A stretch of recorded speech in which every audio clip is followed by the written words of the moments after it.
मराठी चित्रपट सृष्टीतला आणि रंगभूमीवरील आपल्या अफलातून अभिनयाने सगळ्यांचं मन जिंकणारा आपला आवडता अभिनेता सिद्धार्थ जाधव आता येतोय थेट अंबरनाथ मध्ये.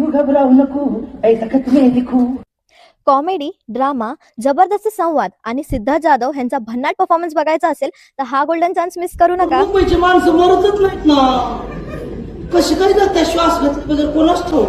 मित्रमंडळी, परिवार आणि आपल्या प्रियजनांसोबत या आणि या रंगभूमीवरील अॅनिमल नाटकाच्या शानदार प्रयोगाचा आनंद घ्या. बॉम्बस्फोट झाला ना घरात. स्थळ धर्मवीर आनंद दिघे नाट्यगृह अंबरनाथ. दिनांक 10 मे 2026 रोजी. नाटक अॅनिमल. तिकीट बुकिंग जोरात सुरू आहे. सीट मर्यादित आहे, त्यामुळे उशीर करू नका. बुकिंगसाठी दिलेल्या नंबरवरती संपर्क करा किंवा बुक माय शो वरनं तुमची तिकीट बुक करा. 10 मे रोजी भेटूयात धर्मवीर आनंद दिघे नाट्यगृहात अंबरनाथ.